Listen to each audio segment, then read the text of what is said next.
Hello and welcome to this brief lecture on skeletal muscle.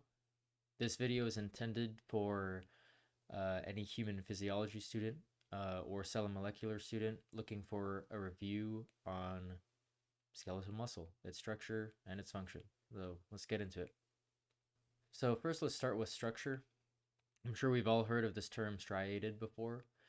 It essentially refers to the fact that muscles have two types of fibrils within them. We have thin and thick filaments, which we will get into in a later slide. But when you look under a microscope, when you look at these muscle cells under a microscope, you see dark and light zones, and that's essentially where this term striated comes from. Muscle cells are extremely large. They are 10 to 100 micrometers in diameter and upwards of 20 centimeters in length. This is very not typical for cells within our bodies, so makes it unique in this sense. Repair is mediated via satellite cells. These are undifferentiated cells, which are released in the repair process. We will talk about this in a little bit more depth in a later slide as well. And as this diagram displays, satellite cells then differentiate into myoblasts, which are used for tissue repair and are essentially the structural unit of our muscle cells and our muscle fibers. So getting into striation a little bit more, as I previously mentioned, we have thick and thin filaments. These thick filaments are composed of a protein known as myosin. It's this thick rope-like protein that has these protrusions which are used for cross-bridge formation. These are the whole reason why we have contraction and are very important in cross-bridge cycling. Without getting into that too much, I will just talk about thin filaments really quickly. These are composed of a different protein. It's called actin. Nebulin is also featured on the thin filaments, but I will mention that a little bit later when we talk about sarcomeres. It's going to be a little bit hard to wrap our heads around what nebulin actually does without seeing the structure of the sarcomere. Troponin and tropomyosin are then connected to the actin structure, and these are equally important in cross-bridge formation. So, what is a cross-bridge? Basically, in a sarcomere or in a muscle cell, we have these myosin and actin filaments that overlay each other. They sit on top of each other, but they don't really have any connections without these little protrusions that you see coming out of the myosin. The only way for these protrusions to actually bind to actin filaments is via the release of calcium. Calcium is very important in this process because when it's released, it binds to this mentioned protein troponin, which is situated on the actin filament. Once it binds, it causes tropomyosin to shift over and reveal binding sites for our thick filament. Once these binding sites are revealed, cross bridges can then form between myosin and actin, and contraction can ensue from that point on. It's also important to mention that once myosin is bound to actin, it can only then be released via the presence of ATP. If you look at this photo of the myosin, you can see that there's kind of two bulbous attachment points to the myosin. One of them is for ATP, and the other one is for actual cross-bridge formation. I will not dive into what those things remind me of, but we can move on from that point. So here's a better photo of the sarcomere, which I've mentioned a couple times. You might be thinking, what the heck is a sarcomere? Well, that's what it looks like. I think it's a really good visual of the fact that myosin is a lot thicker than actin, because this dark tissue that we see in the middle of the sarcomere, that is our myosin overlapping with our actin, and the light bands on either side are exclusively actin filaments. So we can see that color differentiation based on the filament size.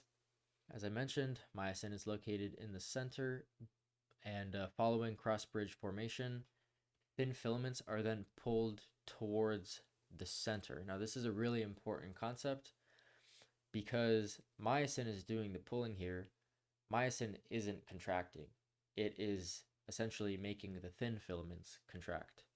So what this translates to is the diagram on the right where we have all these different zones. We have the H zone, the I band, the A band, Z line. Basically, I'll break this down from left to right.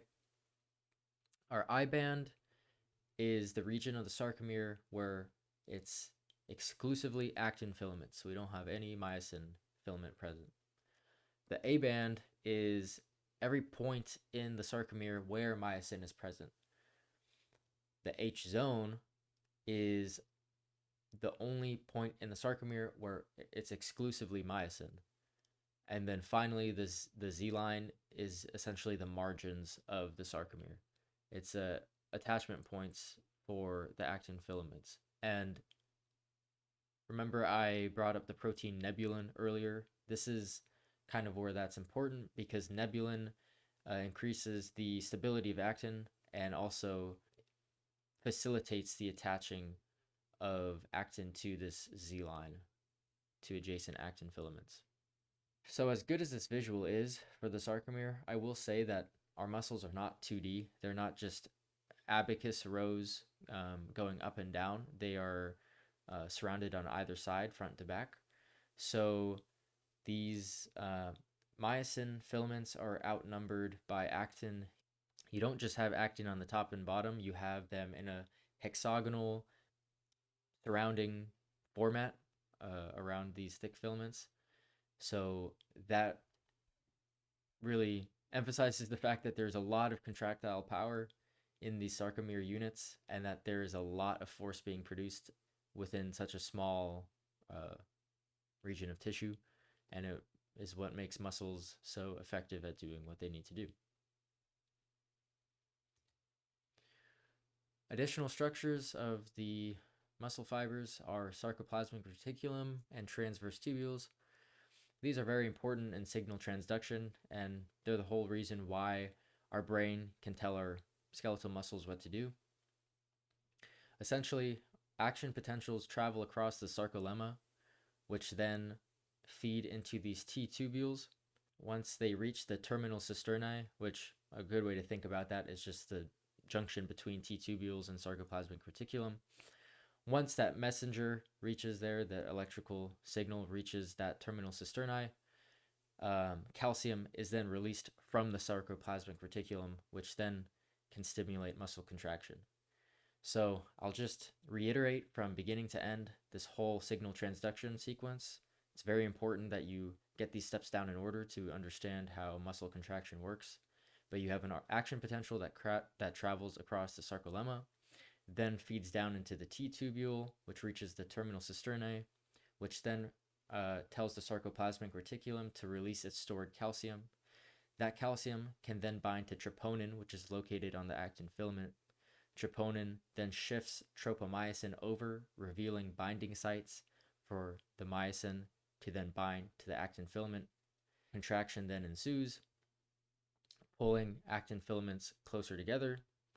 Once they are pulled together, ATP then binds to the myosin heads, releasing myosin from the actin filament, and cross-bridge cycling can continue from that point on. I'm going to go back to the sarcomere slide so we can talk about what these different zones mean in relation to contraction. So, as I mentioned, it's only the actin filaments that are moving. So if we get a test question that says something about which bands behave in which manner or which zones behave in which manner following contraction, it's really important to understand how this works. The I bands will shorten because we have actin moving towards the center. The A bands will remain the same, and it's really important to make that distinction because the A bands just represent myosin, and we know that they're not contracting, they're not changing.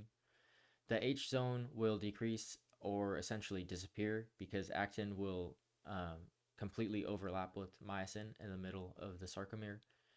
And the Z lines or the margins will also contract. They will also move in closer towards the center. So those are all the distinctions we need to know with sarcomere labeling.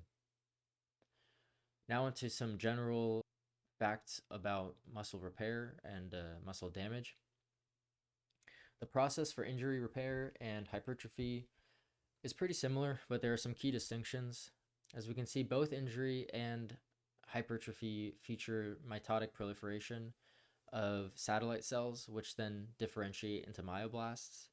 However, in the case of injury repair, if there's adequate damage done, we are no longer looking to increase the size of muscle cells. We are just trying to replace muscle cells that have been lost due to high amounts of damage.